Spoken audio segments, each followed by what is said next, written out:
This afternoon we're paying a visit to Bob Stelmach and his RP&O model railroad. Good afternoon, Bob. Good afternoon. So why don't you tell me a little about the name of your railroad, the time period, and maybe something about the layout? Okay, the name of this railroad is the Red Pine in Knoxville. It's designed as a freelance railroad using parts of New York Central and Upper Michigan as its theme. It kind of got stuck in a time warp of 1937. The country was coming out of a depression. This is a folded dog bone. It has reverse loops at each end that are operated automatically with automatic turnouts. So you can have continuous running on the dog bone, or I can have a loop run on the New York Central main line. DCC, I decided to use the MRC system because it seemed to be the only bulletproof system out there. Okay, Bob, I've noticed that some of your rail seems to be of a different code. Some is larger, some is smaller. Can you explain why that might be? Well, in the early days, I thought everything was going to be scale on this layout, but I owned a lot of American Flyer equipment, so I decided I wanted to be able to run that occasionally too. So when SHS came out with their 137 code rail, I decided I'd make at least a main line out of the code 137. And of course that presents a different problem with turnouts, if you're going to put turnouts in them. I wanted to be able to run scale and high rail and American Flyer. So I pretty much designed and built all my mainline turnouts out of code 137 rail, similar to what SHS had with a swing nose frog. Okay, this must be an example then of one of the turnouts that you made. Yes, this is a number 6 turnout made out of code 137 rail.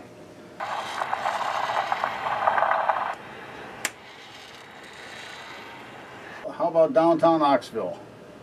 The backdrop that you're seeing right here is from Backdrop Warehouse. It's a small town in West Virginia that just seemed to fit my needs. So we're going to call that downtown Knoxville, which is the big city of this layout. Typically this railroad used to be the New York Central Railroad that decided to abandon the short line and sell it to a Red Run Lumber Company, which ultimately named this Red Pine in Knoxville, because it does go between a town called Red Pine up north, which is a fictitious name, and Knoxville. So here we are in downtown Knoxville with the main engine facility. So I believe you put a lot of interior details into this house then. Well, not a lot, just enough so that if you look in through the engine doors, you look to see that something's going on in there. You know, some guy's sitting there having coffee and talking to the supervisor, and parts and pieces scattered around, a workbench off to one side, locomotive being worked on. Hey Bob, what are we looking at here? Okay, this is the New York Central yard where the interchange cars get set out from the Red Pine to go to New York and Chicago. So given the fact that it was a low area and very limited space here, we had to make a big bridge just to go over the yard, which is actually quite prototypical.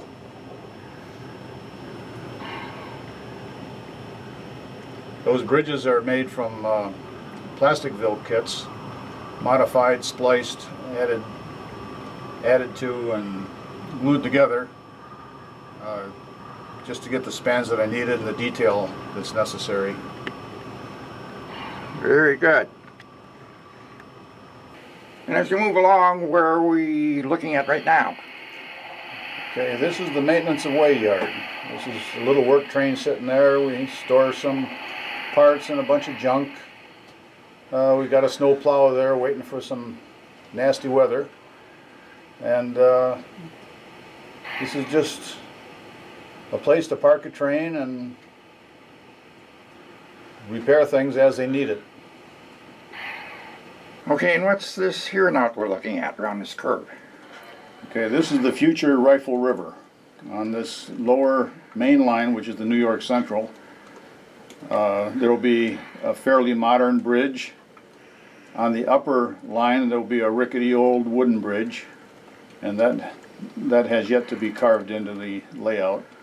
There's a lot of this layout that is not completely finished and detailed, but to avoid the look of pink styrofoam, everything got painted and semi-scenic, just so you'd have a decent backdrop for your trains to run in the meantime.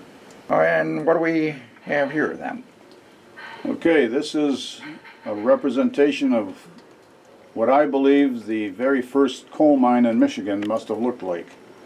This is the Rifle River coal mine that was discovered by a logger that 25 feet down was some of the best quality coal in the country. Matter of fact, Pierre Marquette mined a lot of this coal just to run their locomotives. And it was based right on the banks of the Rifle River. So we've already come through the fall of the year, and going into early winter, you'll see there's a lighthouse out front. It's there to guide ships off of Lake Huron. As we turn the curve here, we'll go past early winter and into winter. And this is Ogemaw Hills, first place I went skiing. I have this animation thing going on mostly for the kids. So, but it's a good backdrop for running the Polar Express trains and that kind of thing around Christmas time, so kids get a kick out of it. Okay, this is called Grampian Gravel, which is another ski resort that was existent in Oxford, Michigan. We're naming it Grampian Gravel just because it was just down the road from where we live. And it's one of the main industries on the layout that distributes gravel to all parts of the country for roads and railroads, for ballast. It's quite a formidable industry. And from Grampian Gravel, we go down, keep going north, and we're going to continue north into the area of Copper Ridge, and across the canyon, which is actually called Eagle Pass,